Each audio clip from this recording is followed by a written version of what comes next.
Welcome friends. Let's see Unit 3 Money Supply and Inflation. What is money? Money has the following four functions: medium of exchange, a measure of value, a store of value over time, a standard for deferred payments. Medium of exchange means individual goods and services and other physical assets which are priced in terms of money and exchanged using money. The second one is a measure of value. Measure and record the value of goods and services. Third one is a store of value over time, held over period of time and used to finance future payments. Standard for deferred payments, agreed measure of future receipts and payments in contracts. Let's see money supply. Money supply data are recorded and published by Reserve Bank of India on fortnightly basis. Measures of money supply. M1 means narrow money, M3 means broad money. It is more important, please note that friends. M1 includes currency with public, demand deposits with banking system, other deposit with RBI. Here demand deposits means payable on demand liabilities. Demand deposits includes current deposits, saving bank deposits, margin held against LC and guarantees, balances in overdue fixed deposits, cash certificates, cumulative recurring deposits, etc. Time deposit means payable otherwise than on demand. Time deposit includes fixed deposit, CC, cumulative recurring deposits, time liability portion of saving banks deposit, etc. Friends, demand deposit means payable on demand liability. Time deposit means payable otherwise than on demand. Please note that. M2 means M1 plus saving deposits of post office saving banks. M3 means M1 plus time deposit with banking system. M4 means M3 plus all deposits with post office saving banks excluding national saving certificates. Let's see inflation. Inflation leads to fall in purchasing power.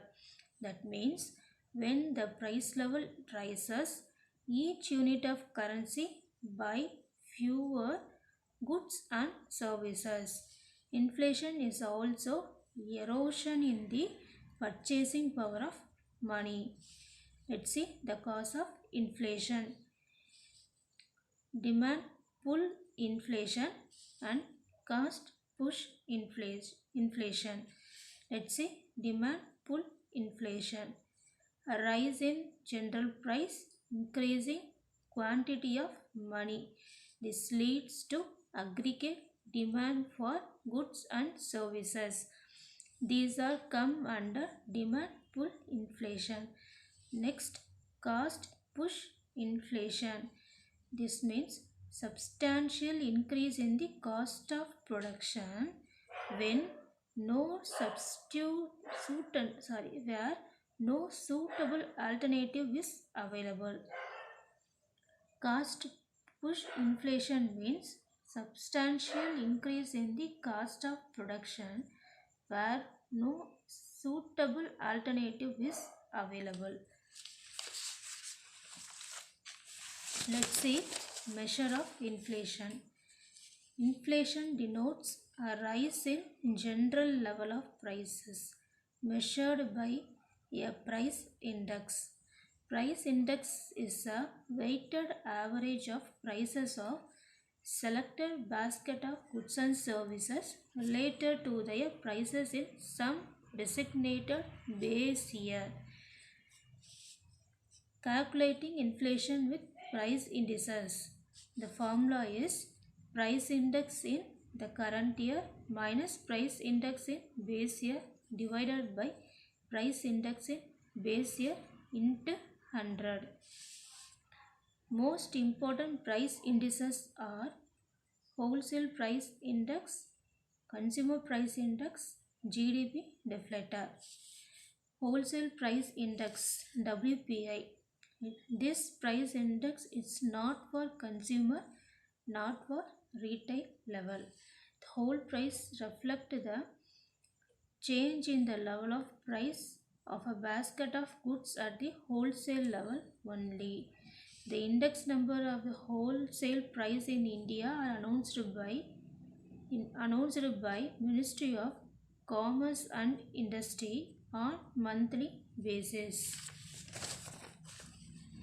Government of India and represents the following three commodity groups: primary articles, fuel and power, manufactured products.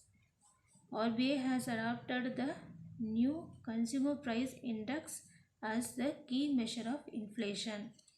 RBI give more weightage to wholesale price index than CPI. CPI means consumer price index. Let's see consumer price index. This is for household.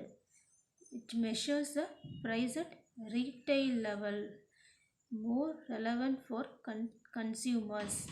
CSO, Central Statistics Offices.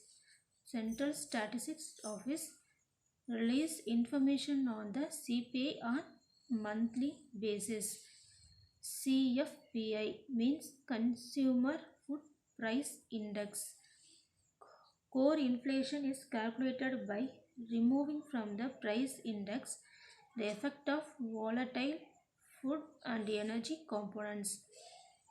Three different index numbers of consumer prices: CPI for industrial workers, CPI for agricultural labor, rural labor, and CPI urban and combined.